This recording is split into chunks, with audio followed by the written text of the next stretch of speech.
তাদের কথাগুলো কি, আজকে কেন আমরা এখানে দাঁড়িয়েছি। আপনারা জানেন বাংলাদেশ স্বাধীন হয়েছে 53 বছর হয়েছে। বাংলাদেশের 7.5 কোটি মানুষ যখন ছিল আমরা যুদ্ধ করে সংগ্রাম করে এ দেশ স্বাধীন করেছিলাম সামাজিক ন্যায় বিচার পাওয়ার জন্য, সাম্যের বাংলাদেশ পাওয়ার জন্য। দুর্ভাগ্যজনক হল সত্য, আজকে 53 বছরে যারা এই ক্ষমতায় গিয়েছে, জনগণকে শোষণ করেছে, অত্যাচারের তীব্র চালিয়েছে, আমরা লক্ষ্য করেছি দীর্ঘ চড়াই উত্তরের মধ্যে দিয়ে, সংগ্রামের মধ্যে দিয়ে আওয়ামী ফ্যাসিস্টকে বাংলাদেশ থেকে প্রত্যাখ্যাত করে অন্তর্বর্তীকালীন সরকার আমরা প্রতিষ্ঠা করেছিলাম। আমরা মনে করেছিলাম তারা জনগণের পাশ করে দেশ এবং জাতির ক্ষেত্রে কল্যাণকর উদ্যোগ গ্রহণ করবে। আমরা লক্ষ্য করলাম এই সরকার এই সরকার বিশ্ব ব্যাংকের প্ররোচনায়, বিশ্ব ব্যাংকের প্রেসক্রিপশনে আপনারা লক্ষ্য করেছেন 100-র বেশি নিত্য পণ্যের উপরে আজকে ব্যাট বৃদ্ধি করেছে। আমরা বলতে চাই আজকে যারা টিনদারি ব্যবসায়ীরা রয়েছে, যারা লক্ষ লক্ষ কোটি টাকা বিদেশ পাচার করেছে, ওই টিনদারি ব্যবসা প্রতিষ্ঠানগুলো, ওই টিনদারি ব্যবসায়ীরা, টিনদারি শিল্পপতিরা তাদের যে আয়কর রিটার্ন দেওয়ার কথা তার 40% আপনারা উত্তোলন করতে পারেন নাই। সুতরাং করার উপর মরার গা চালিয়ে এদেশের 18 কোটি মানুষের নাবিশ্বাস উঠানোর জন্য এই সংগ্রাম যুদ্ধ হয় নাই। তাই আজকের এই প্রোগ্রাম থেকে আমরা স্পষ্ট ভাষায় বার্তা দিতে চাই, অতিরিক্ত ব্যাট প্রত্যাহার করতে হবে।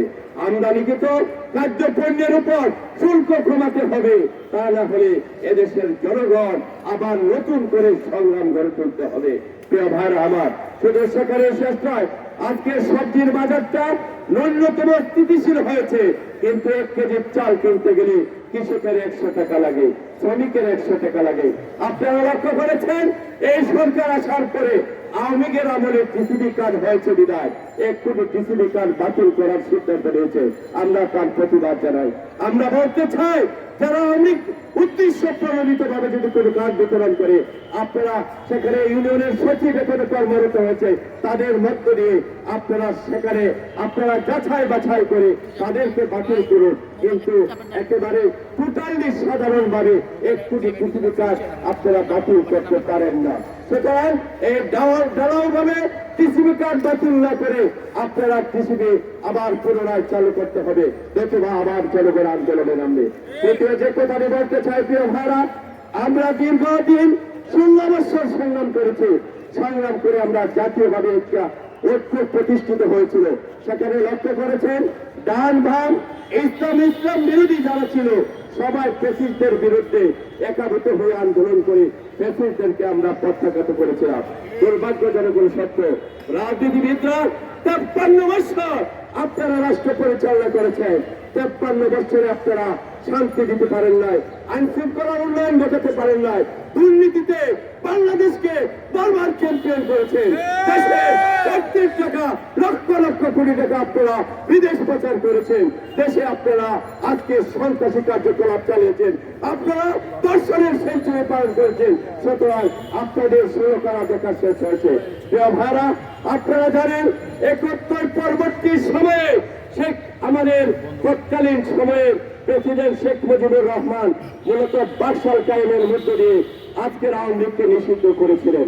জিয়াউর রহমান সাহেব বহুদলীয় গণতন্ত্রের নামে সেই বাকশালকে আওয়ামী লীগের নামে প্রতিষ্ঠিত করে দিয়ে তার খেসারত তার জীবনের বিনিময়ে দিতে হয়েছে। প্রিয় ভাইরা আমার, শুধু সেখানে শেষ নয়, দ্বিতীয় পর্যায়ে দেখেছেন আপনারা জাতীয় পার্টি সেই প্রেসিডেন্টদেরকে পুনর্বাসন করার মধ্য দিয়ে জাতীয় পার্টি আজ গৃহপালিত ঘোষিত হয়েছে। তারপরে কেয়ারটেকার আন্দোলনের নামে এই আওয়ামী লীগকে সহযোগিতার মধ্য দিয়ে যারা চেয়েছিলেন বাংলাদেশে ইসলামী ক্ষমতায় যাবেন, ইসলামী রাষ্ট্র ব্যবস্থা কায়েম করবেন, লক্ষ্য করেছেন তাদের শত শত নেতৃবৃন্দকে ফাঁসির কাস্টে ঝুলে তার খেসারত দিতে হয়েছে। সুতরাং প্রিয় ভাইরা, 111-এর মনোত্তীর পত্র দিয়ে যে স্বপ্ন নিয়ে আওয়ামী লীগকে পুনর্বাসন করেছিল আপনারা লক্ষ্য করেছেন।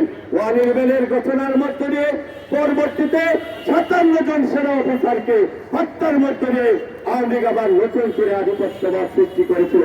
প্রিয় ভাইরা, আজকে নতুন করে যদি কেউ চান, আবার নতুন করে যদি কেউ চান ফ্যাসিস্টদেরকে সাথে নিয়ে বাংলাদেশ পুনর্গঠন করবেন, তা কখনো সম্ভব নয়।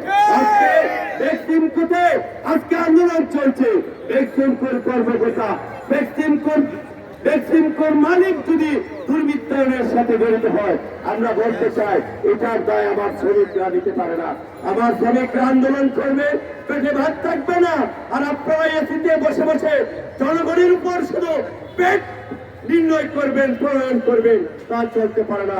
আসুন প্রিয় ভাইরা, আগামী দিনে রাজপথের সংগ্রামে শ্রমিক বন্ধুদের চায় ইনসাফ কর্তৃক সমাজ ব্যবস্থা প্রতিষ্ঠা করতে, শ্রমিক বন্ধুর চায় খেলাফত রাষ্ট্র ব্যবস্থা প্রতিষ্ঠা করতে, শ্রমিক বন্ধুদের চায় শ্রমিকের ঘাম শুকানোর আগে শ্রমিকের ন্যায্য মজুরি দিতে।